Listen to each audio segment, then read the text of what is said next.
All right. Well, we're on page 40 of the Peace Pilgrim, starting a new little section here. Uh, the last thing she said last week was when you approach others in judgment, they will be on the defensive. When you are able to approach them in a kindly, loving manner without judgment, they will tend to judge themselves and be transformed.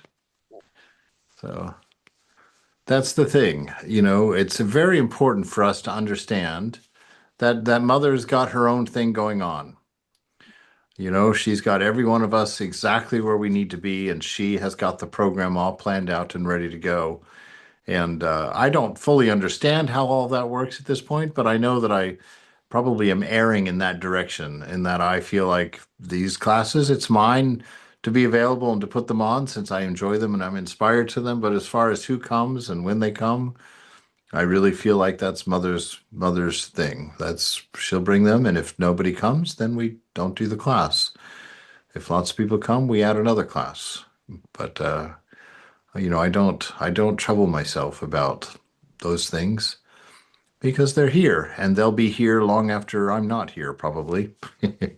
Although I think I told Gugu, I think I told Gugu to erase everything 6 months after I die. I think, you know. You're confident Google will listen to you? Oh, I have, well, I don't care actually. I'll be dead. Well, you have so many of us older ones way before you, Swami. Mm. You'll be there. We'll be gone. Some of us, not all of us, some of us, Oh, well, like me, no, that's true. already My world's already started already getting close to smaller. 80s and all that. So, Yeah. It's wonderful. It's you just become aware of the natural order as you grow older. it's a divine And you wish. and you become aware of the truth. This world is permanent, and boy, once you start getting up there, you start noticing, you realize, wow, you don't care as much. You're like, oh, that's the younger people's problem. I'm not going to be around for that one. So it takes its place, and it's beautiful. We weren't meant to live forever as a finite temporary, and so who wants to be? That's like who wants to make a career of being a temp worker, right? Nobody. And so, well, very few people. And so who wants to sit here trying to figure out how to get food and shelter for forever? So. All right. So she says, approach others, approach each other, approach me, let me approach you as someone who doesn't judge you. I love you and I want the best for you. And I allow you to figure out what that is. And if I can help you get the best for yourself, I'm happy to do so in any way that I can. But you've got to come up with the ideal and run after it, right? Nobody can do that for us. And that's really the trick of spiritual life is getting yourself to make enough of an investment to where you realize it's worth it, right? If you've got a sure thing and you're only putting pennies into it, then you're only getting pennies back and you're not really aware of exactly how much potential is there. And with our spiritual life, it's the same. We put little trinkets in. Oh, I'll do an hour on most mornings. I'll do a 15-minute Vespers in the evening. We kind of throw little bits at it and we get a little bit back from it. We get some stability back from that in our lives. But the real things don't start happening until you pull out the stops, right? Until you like just throw yourself into it. And then you get a paycheck and you're like, whoa, who would ever have guessed, that this was possible? So Peace Pilgrim starts off today. She says, on my pilgrimage, a lot of cars stopped and people invited me to ride. Excuse me. Some thought walking meant hitchhiking. I told them I did not cheat God. You don't cheat about counting miles on a pilgrimage. All right. So she was dedicated to her walking. She wasn't just waiting for rides. She was walking for peace. And all of her I don't know how many, she stops counting at some point, but something like 15,000 miles or some crazy number like that she walked for this peace. She says, I remember one day as I walked Swami, I have a along. question. Yes. What is she? What is the peace? What is she like? She's teaching about spirituality. What is peace? How does peace, like the opposite of war, come in here?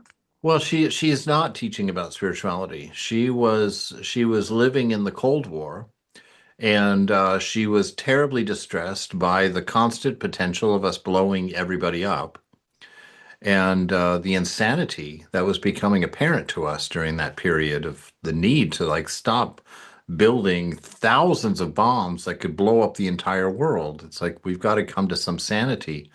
And that was what her inspiration was. She wanted to bring the world to a sense of inner peace because she knew outer peace couldn't come without inner peace. And so she dedicated herself to the pursuit of inner peace. And that's why she walked. And that's why she talked about peace all the time. And of course, you can't take any one aspect of spirit without dragging in all the other aspects. For perfect peace, you're going to need to pull in perfect love, right? For perfect love, you're going to need to pull in perfect understanding. And so you pull any one scripture out of any scripture, and to master that single scripture, you're going to need all the other ones. Right? That's why Vivekananda makes that statement in his writings. He says, pick up one ideal, just one, and throw your whole life into mastering it. Right? And in that endeavor, you will become perfect. So just take up your ideal. What is your ideal? What is the most inspiring thing to you? Pick it up and make your whole life about it. Just throw yourself into it and watch what happens to you.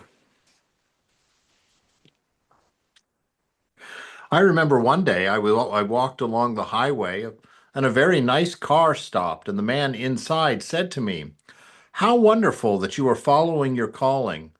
I replied, "I certainly think that everyone should be doing what he or she feels is the right thing to do." He then began telling me that what he felt motivated toward, and it was a good thing that needed doing. I got quite enthusiastic about it and took it for granted that he was doing it. I said, "That's wonderful. How are you getting along with it?" And he answered, "Oh, I'm not doing it.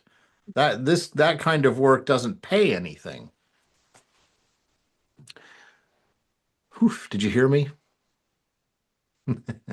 I just let out a blood-curdling scream across my room at just the thought. This is the curse of modern life. To think that a dollar bill has everything to do with everything in our life is the biggest bane of humanity right now. I could use a good string of explicatives right now about who the cares how much it costs or how much it pays. Time is not money. Time is love. And until we start living like that, we're never going to enjoy the world that the past enjoyed. When you look at a temple or a church, you look at a house that they built in the 50s or the 40s, with all the pretty little decorations on the roof and all the cool little decorations around the windows and all the trims on the ceilings and, the parquets on the floors. Those things can't be paid for with money. They take too much time. But if you pay for that with love, if you find people who love what they do, they'll give you the parquet floor. They'll give you the house. I saw that with the art that I was doing. When you just do something for the sake of it, for enjoying it, for just having fun with it. Yeah, you sell them if you need to make money. But when you're selling them, you feel inspired to give it away. You don't want to be reimbursed for every minute it took you to make that thing. You've already been reimbursed because you enjoyed it. It was a lovely thing to engage in. And if you pick your jobs and pick your times just because they're paying you something, I'm sorry, your soul is dead. I'm terribly sorry you've already died. You know? You will find no freshness and no beauty in life if you pick things by what pays. You pick things by what is beautiful and what inspires you. You know, what you feel inspired to give or to work with or to express, right? And the money comes as money comes. Money is always a byproduct. It was never meant to be the product. You know, it's always a byproduct. Do what you love and money will come, you know. And if you're doing what you like and money doesn't come, you ain't going to be that bothered by it. You know, you'll be the poor guy that loves what he's doing. And as soon as he dies, everybody will try and buy up what he got done for thousands more. That's the curse of the artist. You can't, as long as you're alive, you've got an open-ended supply, and so there's not so much demand for it. So you have to die first, and then you've got a set library of things to sell, and that runs the price up now. So you can only afford to live after you die. But take this to heart. You know, of course, most of us are old enough. We've already made these bad decisions in our life, and we're just picking up the pieces at this point. But if there's a young person out there that hears this, do not pick your profession by how much it pays. Right? And if you know what your ideal is and you can draw up your ideal and you're not doing it, really reconsider things. Really reconsider things. Because we were meant to do things that we love. That's why Mother is teaching us constantly how to love, you know, because that is the meaning of life, and that's what makes things satisfying.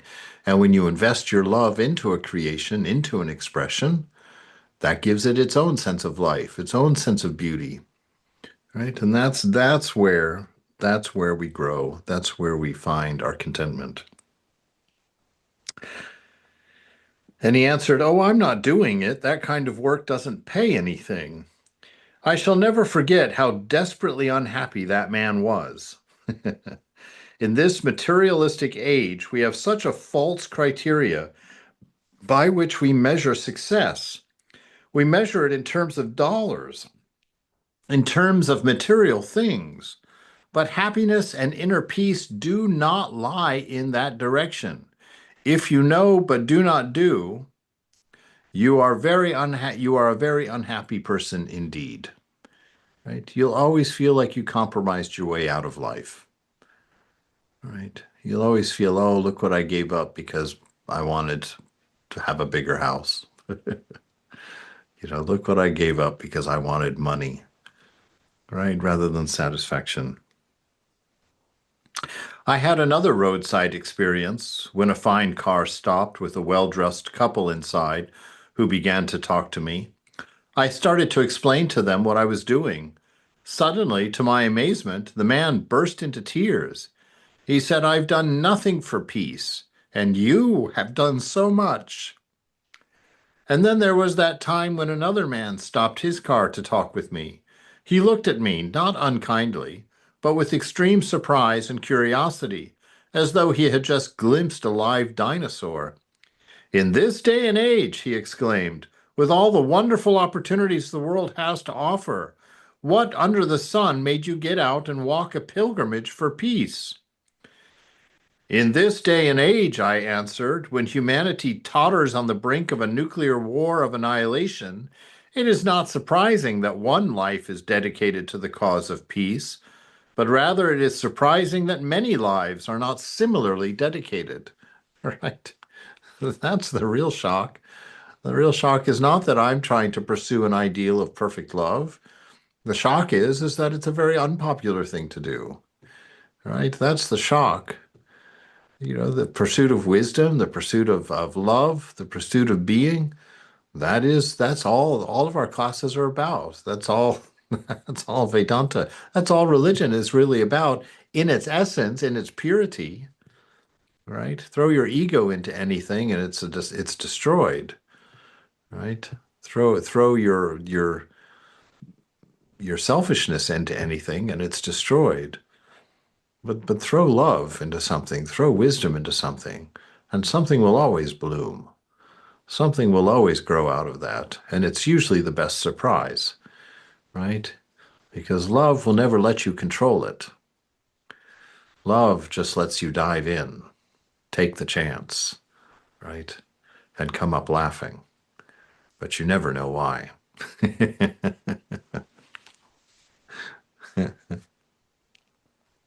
When I ended my first cross-country walk, I felt so thankful that I had not failed to do what I had been called to do.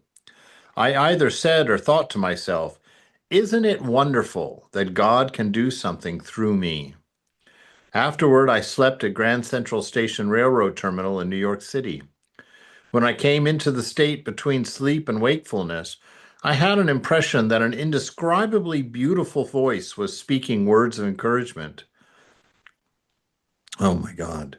You are my beloved daughter, in whom I am well pleased. And when I came into full wakefulness, it seemed as though a celestial orchestra had just finished playing in the station, with its echoes still lingering on. I walked out into the cold morning, but I felt warm. I walked along the cement sidewalk, but I felt I was walking on clouds. The feeling of living in harmony with divine purpose has never left me. And you know, if any of you have ever really done the right thing for a day or two in a row, you know the bliss of sitting down before the mother with that knowledge. You know the joy of starting a prayer when it doesn't start with guilt or shame or regret.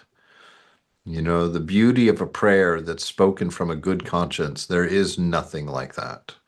There is no reward in life like that than to sit for a moment in front of the beloved with a good conscience. It is worth everything, you know. It's worth everything. And I love how she just talks about the way that mother rewards. You know, it's not like she gives you some material thing. She just wakes you with the sensation that you just heard the most beautiful voice say the most beautiful thing while an orchestra had just played its last celestial note. You know, so it leaves all of the ideas and all of the residue of bliss and joy and happiness without the garishness of a package, you know, of a thing that caused it, but rather just the hint.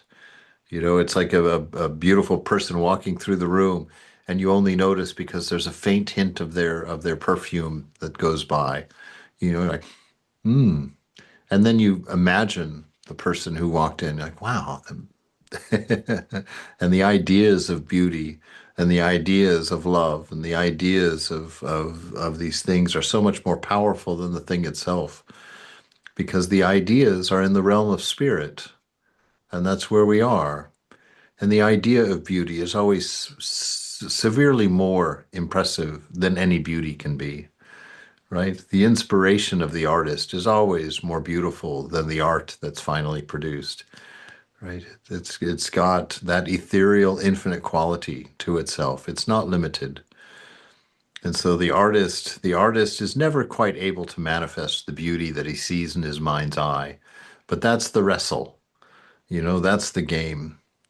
How pure of a love can I manifest? Whether it's art, music, poetry, writing, mopping a floor, cleaning a toilet, you know, or giving a class. It's like to aim for how purely can I express this inspiration, you know?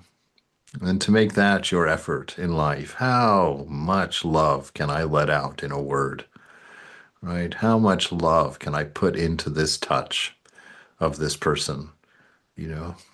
To think like that, to live like that.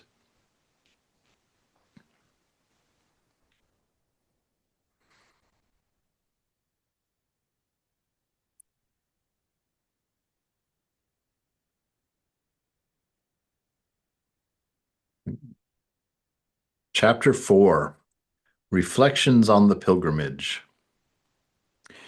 When I first started out, my tunic read Peace Pilgrim on the front and Walking Coast to Coast for Peace on the back. Through the years, the message on the back changed from walking 10,000 miles for world disarmament to walking 25,000 miles for peace, and ending with the present message of 25,000 miles on foot for peace. This walking has taken me several times into 48 states and into Mexico and into all 10 Canadian provinces. I finished counting miles of walking to Washington, D.C. in the fall of 1964. I said to myself, 25,000 miles is enough to count. It kept me tied to main highways where mileages were recorded on road maps. They're not good places to meet people. They're just good places to count miles. So now I'm free to walk where people are. Also, mileages are not given for my favorite places to walk: beaches, forest paths, and mountain trails. Some things don't seem so difficult, like going without food. I seldom miss more than 3 or 4 meals in a row, and I never even think about food until it is offered. Well, that is surrender right there. To not even think about food until it's offered. What an amazing surrender, and an amazing faith that it will be there when it's necessary. No concern. I seldom miss more than 3 or 4 meals in a row, and I never even think about food until it's offered. The most I have gone without food is 3 days, and then Mother Nature provided my food, apples that had fallen from a tree. I once fasted as a prayer discipline for 45 days, so I know how long one can go without food. Wow, 45 days with no food. That's crazy. That's got to be pretty close to the limit of what you can do without food, assuming it was a full fast. Yeah. Oh, Jesus did 40 days. So she did 45. So she outdid Jesus. I'm surprised that she could still walk without eating anything for 45 days. I mean, you would fall, you would faint, right, after several days. But it seems like she somehow built up that. Yeah, I think after 25,000 miles, it would take an awful lot to make you faint. Sure, sure, sure. Her body probably could get up and walk before she even woke up. But yeah, and I don't know that she was walking when she did the 45 days. She might have done that during her 15-year preparation period, probably. But Amazing. yeah, I went in college, I went through a big fasting period where I was trying to fast for certain things in my spiritual life. And it's a good discipline. It's a good discipline, but that's all. It is inspiring if you because you'll get a sense of not being a part of society if you do a fast. But when you do a fast, it doesn't mean just don't eat. It means that when you take the time that you would have been using for eating, you go in and eat spiritually. You go into the shrine and do an hour of prayer or an hour of sitting. So the time that you were investing in foods and enjoying foods and whatnot, you take that time to go and eat spiritually. And if you do that, then you get a very interesting feeling of being very much outside society, outside of the world. You really become very aware that you're not a part of things, and yet, in a sense, are the very heart of things, because you feel that observation. It really emphasizes. Anyway, I recommend that, if you can't do 45 days, try one, you know. And if you're going to do it, then make all of your rules ahead of time. And don't get bigger than what you're able to do. If you've never fasted, don't start going 5 or 10 days. If you've never fasted, try a day, right? And decide what's your fast. Does it mean only water? Does it mean water and food? Does it mean fruit juices are allowed? Milks? You know, what kinds of things are you allowing? Make all those decisions ahead of time, because all of them will present themselves to you once you start. And if you haven't made those decisions before you start, you'll make a lot of compromises after you do, and the fast won't have as much of an impact on you. So really think very carefully before you start. What kind of fast? What's the object of your fast? Why are you fasting? And what are you going to do during the times when you would have been eating?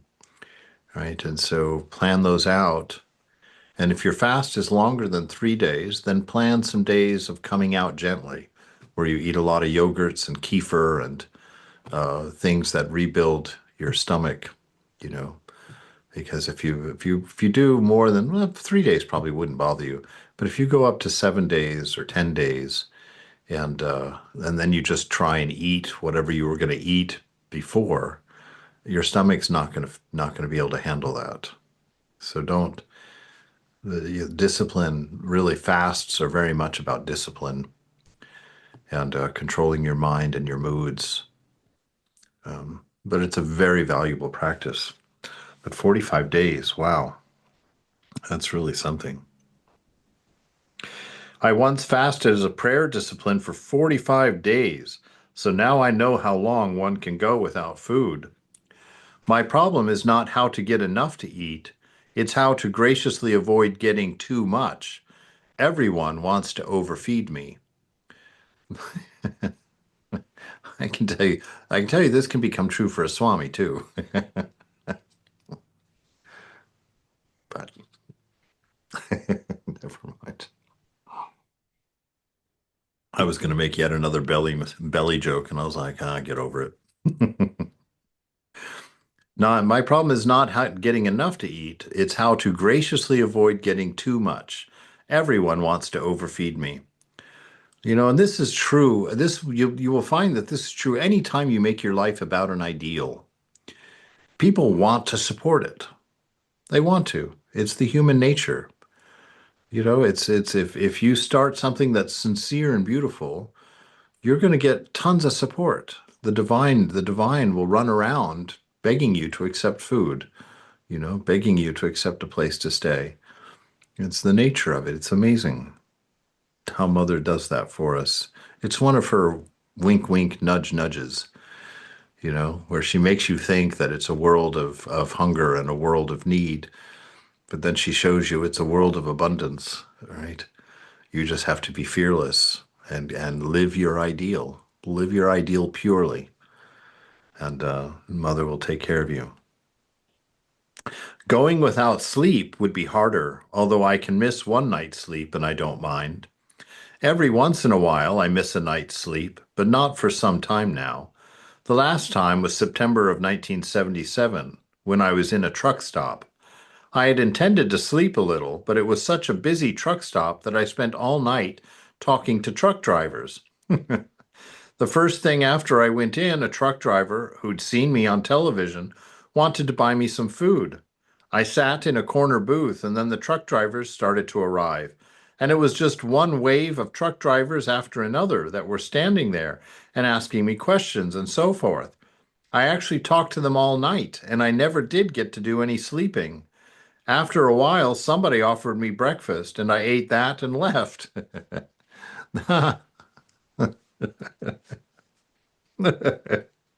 Oh God, that's wonderful. When you're just in the groove of just you're doing your bliss, you're doing what is you, you're living true to your purpose, true to yourself. And that's a wonderful thing. I can fully understand sitting in a truck stop booth all night long, just talking to one person after another about the thing that you love the most, about meaning, about life, about living, about the depth, about inner peace. Imagine just being able to talk all night to people who are just interested or just wanting to know. This is what it is to live a life, following your inspiration, not your hungers. Another time, a truck driver pulled his truck to the side of the road and said, I heard you say over television something about the endless energy, and I just wanted to tell you I had it one time. I was marooned in a town by a flood. I got so bored that I finally offered to help, and I got interested in getting people out. I worked without eating. I worked without sleeping, and I wasn't tired. But I don't have it anymore, I said. Well, I said, what are you working for now? Money, he said. I said, that should be quite incidental. You have the endless energy only when you are working for the good of the whole. You have to stop working for your little selfish interests. That's the secret of it. In this world, you are given as you give. Wow, there's a great lesson right there.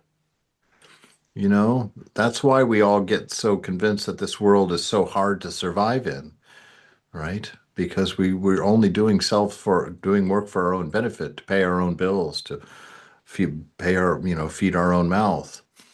It's like when we start working for the good of the whole as our ideal, which is what Vedanta is all about, working for the good of the whole, that's when you can work without loss of energy.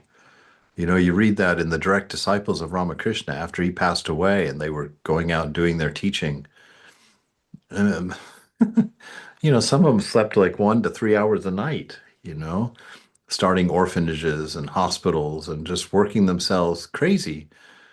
But you read about nothing but bliss, but joy in all of that. Because that's the secret of it all. In this world, you are given as you give, right? Those are words of Jesus right there too. With the measure from which you give, from that same measure you will receive, right? I remember I gave a lecture on that once in college, and I had hidden a bunch of different utensils behind the podium, and one of them was one of those big watering tanks for cows, and I had managed to roll it to fit it up into the into the podium. And then I pulled out a little teaspoon. I was like, do you want to receive from this measure? Right. And then I rolled out this big giant barrel and lifted it up, I said, or do you want to receive with this measure?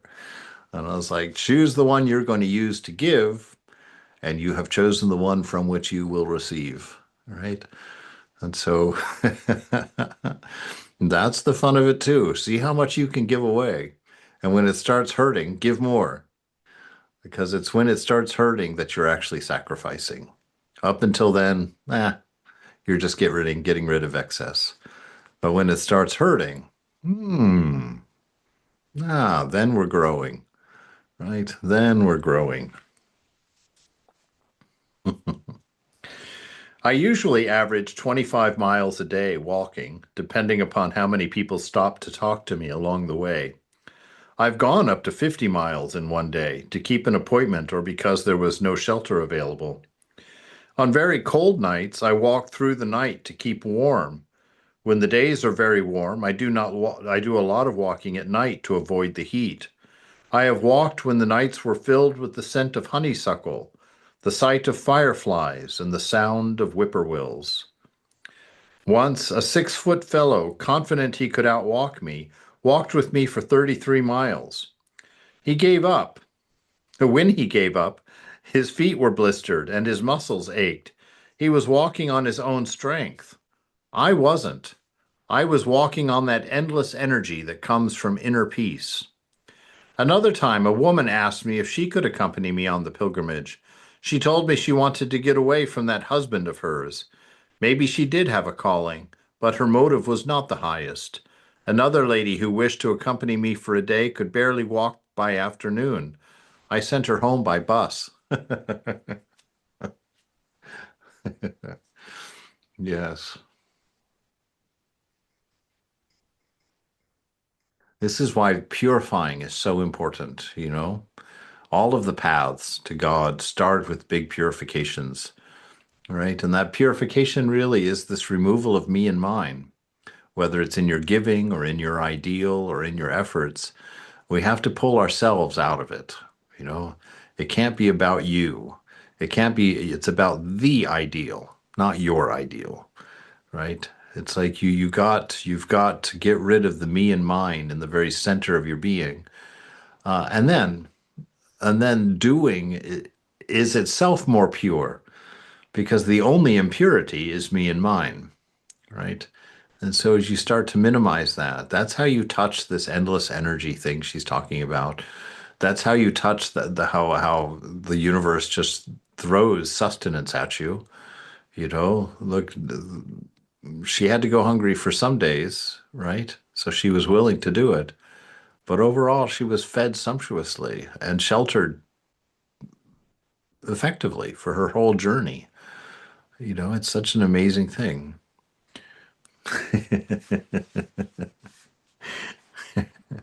And faith is the root of all.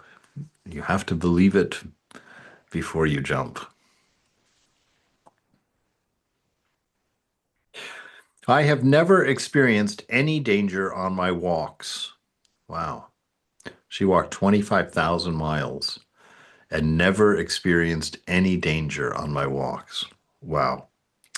One time, a couple of drunks did follow me in a car, but when I moved off the road, they left. Only once has anyone ever thrown something at me. A man in a speeding truck threw a fistful of crumpled dollar bills. I simply gave them to the next church where I spoke. A college student once asked me if I had ever been mugged. Mugged? I answered. You should have to be a crazy person to mug me. I haven't a penny to my name.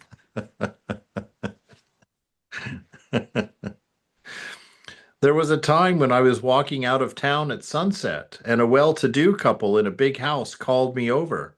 They had read about my pilgrimage and felt it was their Christian duty to warn me that ahead on the way lay a very wicked place called the South of the Border. They just wanted to warn me not to go near that place. They did not offer food or shelter, however, so I walked on for several hours.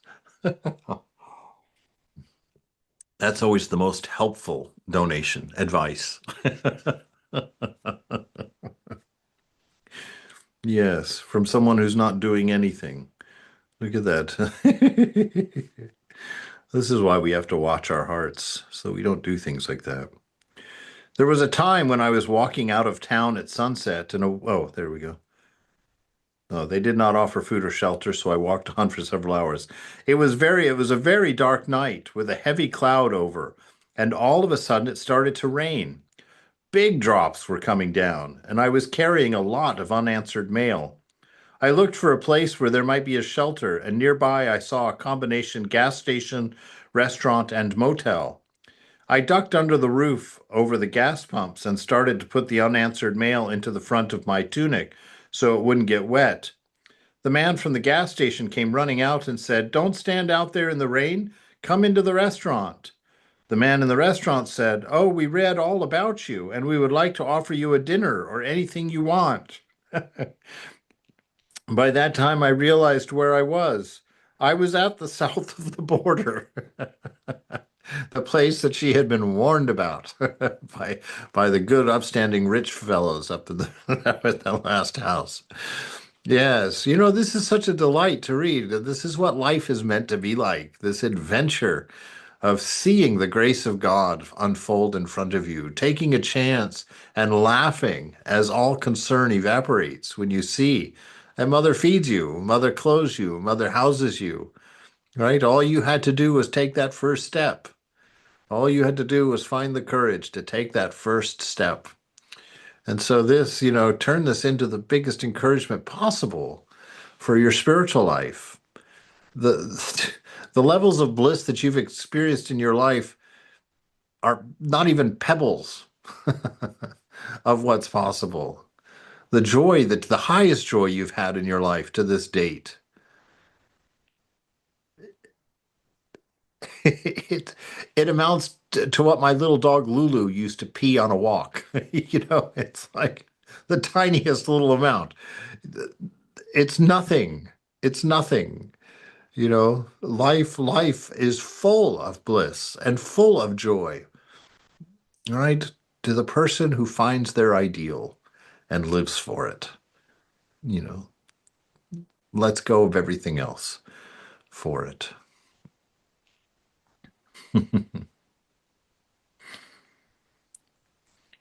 By that time, I realized where I was. I was in the south of the border. The man from the motel was sitting across the table from me, and he gave me a room for the night. They also gave me breakfast in the morning. Right? This is really a good dichotomy that she pointed out here. The good, upstanding Christians just offered advice, and their advice was warning about the sinners down at the south of the border, right? But then she's the one she's the doer, she's the one who's living her dream, living her ideal, And she goes down and finds the south of the border and gets free room, gets free board, gets lots of conversation with people who appreciate her work. And I'm afraid that that's very much the condition of the world. You know, I won't say it, but there's part of me that wants to say, if you want religion, stay away from religious people. If you want to know God, hang out with those talking about at least maybe, I don't know. I'm not really saying that, but you get the idea. It's like God is found within you, right? And so look in there, rummage through that purse of a body you have and find something you left lying in the bottom long ago and pull it out. There may have been gambling in the back room. Something was going on there, but they treated me much more Christian-like than those who had warned me against them. It just demonstrates my point that there is good in everybody, right? So you see how I took the opportunity to kind of poke at the Christian folks. She takes the opportunity to say good about everybody, right? This is the training, right? This is why we're reading about her, to learn. The ideal is just one love for everyone, given freely. I have received hospitality in the most unusual places. These have included a conference table in Florence, Arizona, City Hall, and a seat of a fire engine in Tombstone, Arizona.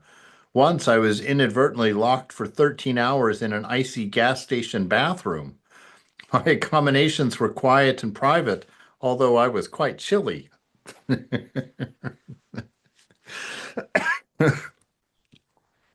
I sleep equally well in a soft bed or on the grass beside the road. If I'm given food and shelter, fine. If not, I'm just as happy. Many times I've been given shelter by total strangers. When hospitality is not available, there are always bus depots, railway stations, and all-night truck stops. I remember being offered a queen-size bed at a fashionable motel one evening, and the next evening, space on the concrete floor of a 24-hour gasoline station. I slept equally well on both. Several times a friendly sheriff would unlock the door of an unoccupied jail cell. When no shelter is available to me, I sleep in the fields or by the side of the road with God to guard me, right? The grass my bed, the sky my roof, the song of the sannyasin. Just really throwing it all to the wind. I can always sleep in the field, right? And through experience you learn. I can sleep as well in a parking lot as I can in a bed in a motel, right? Once you've done it, the fear is gone. Once you've learned how to lay the newspaper for a good pillow, the fear is gone. You go forward and you live your life. Ugh. Bridges always offered protection from the elements, as well as dilapidated barns and empty basements of abandoned homes.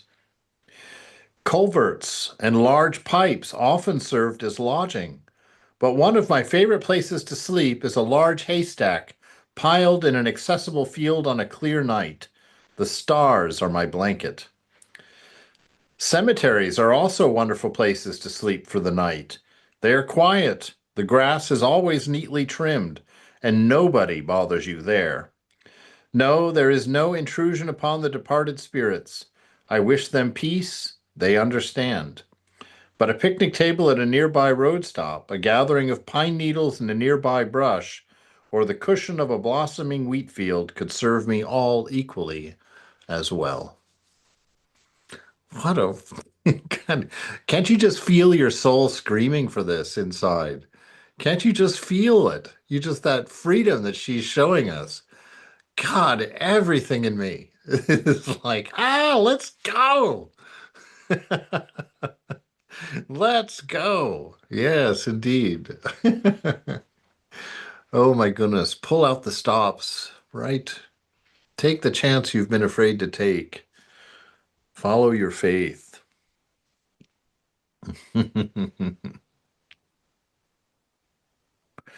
One morning, when I was sleeping in a Kansas wheat field, I was awakened to a very loud noise. I looked up only to see this huge reaper bearing down on me. I immediately rolled over several times to get out of the way of its swirling blades. I feel a complete protection on my pilgrimage. God is my shield. There are no accidents in the divine plan, nor does God leave us unattended. No one walks so safely as those who walk humbly and harmlessly with great love and great faith. There's a beautiful sentence. There are no accidents in the divine plan, nor does God leave us unattended. No one walks so safely as those who walk humbly and harmlessly with great love and great faith.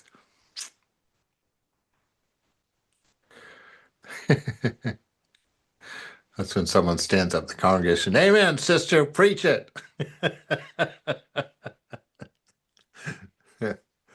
I remember a time of the year when it got very cold at night.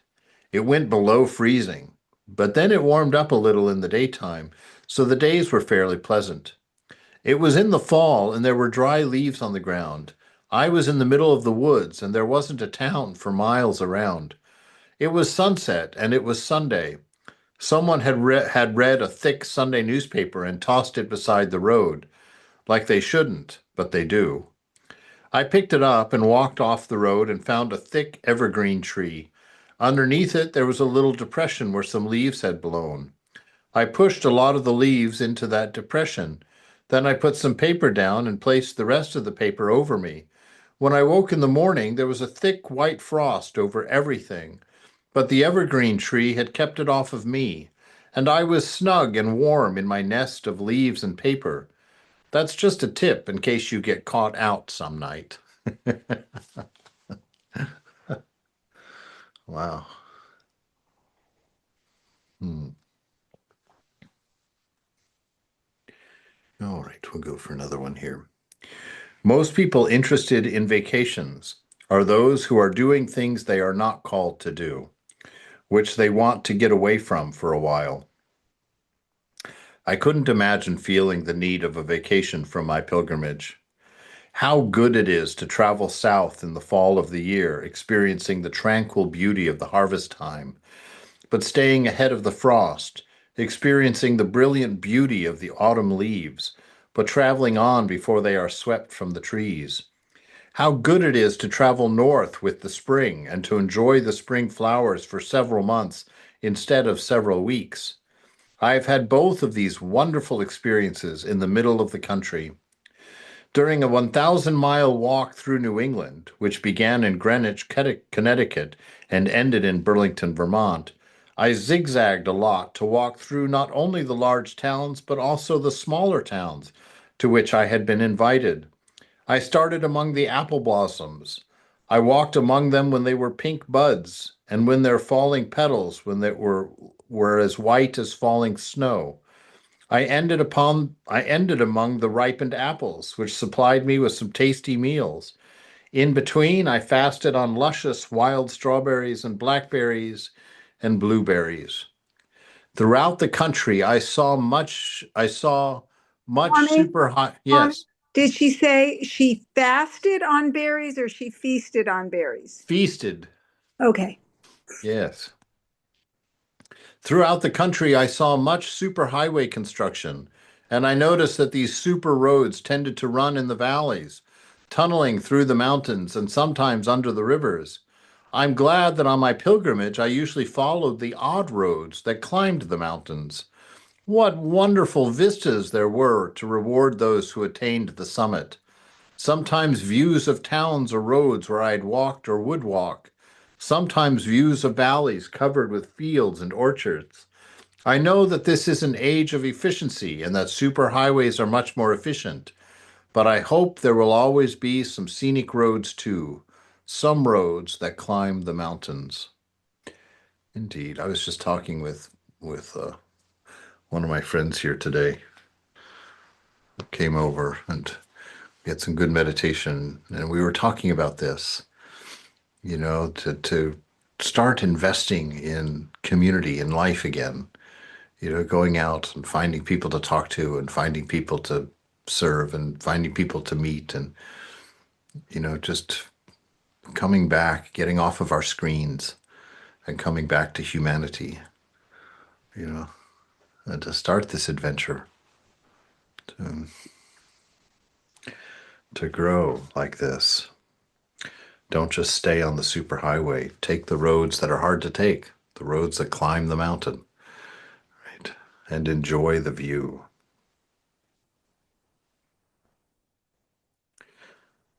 People sometimes ask me how I will spend holidays, especially Christmas.